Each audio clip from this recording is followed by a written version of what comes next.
बेरे रोहा मौजूद हैं। बदर से वापसी पर ये रास्ते के अंदर जगह है बेरे रोहा व मस्जिद मदीना मुनव्वरा की ये जगह है। इधर इन्होंने सऊदी हुकूमत ने इसकी पुरानी तस्वीर अवेज़ा की हुई हैं और यहाँ पर टूटियाँ लगी हुई हैं। ये मुसल्ला है और ये जगह है सारी, ये इसकी बाउंड्री की हुई है और अंदर वो मस्जिद है।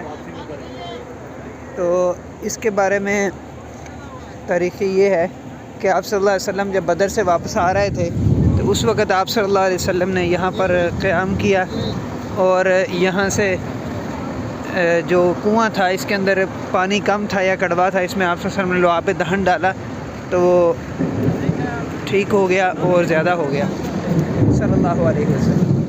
बेरे रोहा के करीब